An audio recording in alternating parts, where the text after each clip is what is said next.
Lychee Packet. Sa content na ito ay ibabahagi ko na naman sa inyo ang tungkol sa Lychee Packet o tinatawag nating Red Packet tuwing Chinese New Year.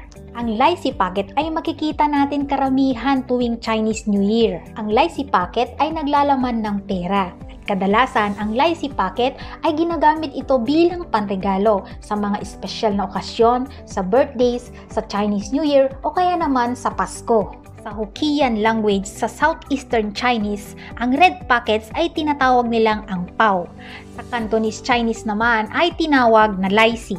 At sa Mandarin naman ay tinatawag nila itong hangbao. At sa pagbibigay ng Lychee Packet, sino kaya ang magbibigay ng red envelopes? I-consider natin ang kasabihan na big to small rule, na ang ibig sabihin ay older to younger o kaya naman yung mga senior to junior. Kaya sa basehang rule na yan, ang Lychee ay binibigay ng mga nakakatanda o kaya yung mga taong mataas ang posisyon. Kaya ang magbibigay ng mga Lychee ay ang mga nakakatanda para sa mga mas bata sa kanila, mga single, mga bata, mga hindi ikinasal o kaya naman ay ang mga taong mas bata sa iyong edad. At mayroong rules ang pagtanggap ng red packet sa bansang China. Tradisyonal para sa mga bata, sila ay lumuluhod para tanggapin ang hongbao o Lychee sa mga nakakatanda na membro sa pamilya. At tradisyonal para sa kanila ang pagbibigay ng Lychee o pagtanggap ng Lychee gamit ang dalawang kamay. At tradisyonal bilang respeto, wag na wag bubuksan ang Lychee sa harapan ng nagbigay. Kaya't ito ang pakatatandaan natin na kapag tayo ay binigyan o nakatanggap ng red envelope, wag na wag natin itong bubuksan sa harapan ng nagbigay. Dahil ito ay bilang respeto para sa kanya at ito ay napaka-rude tingnan o masamang tingnan para sa kanya kapag ito ay binuksan sa harapan niya. Maaari natin itong buksan kung tayo ay nasa bahay na o kaya naman ay hindi na niya ito nakikita. Ang red packet sa Chinese culture ay isa itong maswerteng panregalo at ibinibigay o ginagamit nila ito bilang panregalo lalong-lalo sa mga okasyon katulad ng mga kasal. At paano naman ang tamang pagtanggap ng red envelopes? Tanggapin ang red packet ng dalawang mga kamay at magpasalamat at samahan ito ng magalang na pagyuko. At kailan magsisimula ang pagbibigay ng Lychee? Ito ay magsisimula sa unang araw ng Chinese New Year o Lunar New Year at matatapos sa ika-15th day ng New Year. Sa paglalagay ng pera sa red envelope, ano naman yung mga maswerteng amount na pwede nating ilagay para mas maswerte ang tatanggap nito?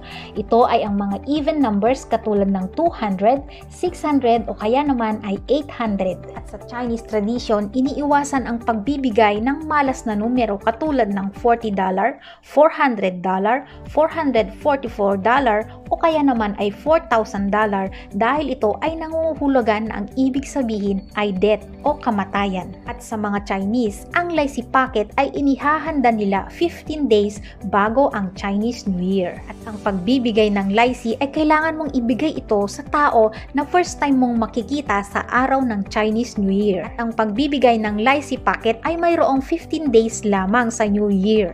Ito ay magsisimula sa New Year's Eve hanggang Lantern Festival. At may kasabihan na ang Lychee Packet ay wag na wag gagamitin sa maling okasyon. Ang mga bata ay hindi allowed na magbigay ng Lychee. At may rules na ang pagbibigay ng Lychee ay ito dapat ay bago o kaya naman ay galing sa bangko. Pwede mong ipalit ang mga luma mong pera sa bangko para bigyan kanila ng bagong pera. Para organize, gumagamit ang mga inchik ng iba't ibang disenyo ng Lychee envelopes para malaman nila at hindi sila malito kung magkano ang halaga ng envelope na kanilang ibibigay sa pamamagitan ng mga iba't ibang disenyo ng envelopes. At kailan naman natin dapat buksan ang red envelope para mas maswerte ito? Sa Chinese tradition, kailangang buksan ang red envelope o Lychee Packet sa loob lamang pagkatapos ng 15 days dahil ito ay mas maswerte. Ngunit kung ikaw naman ay excited at hindi mo na maantay ang 15 days, pwede mo naman itong buksan. Huwag lamang itong buksan sa harapan ng nagbigay dahil napakabastos na asal ang pagbubukas ng Lychee Packet sa harapan ng nagbigay.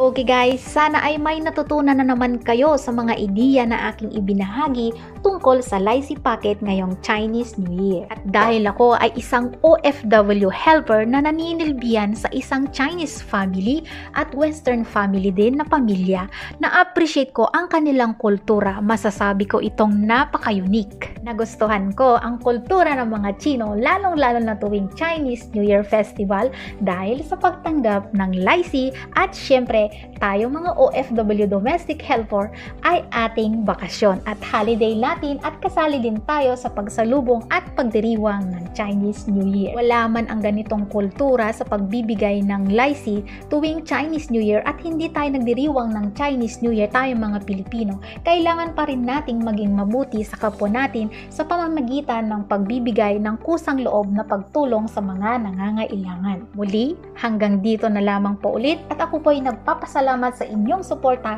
at panonood sa content na ito. Maraming salamat po. Binabati ko po kayo ng Happy Chinese New Year. Sana ay mag-iingat tayong lahat. Ako po ulit si Mami Love, Domestic Helper, Hong Kong. Huwag kalimutang i-like, mag-comment sa aking content na ito at i-share at mag-subscribe na rin sa aking channel para mas notified na naman kayo sa mga content na aking i-upload sa susunod kong mga video. Maraming salamat!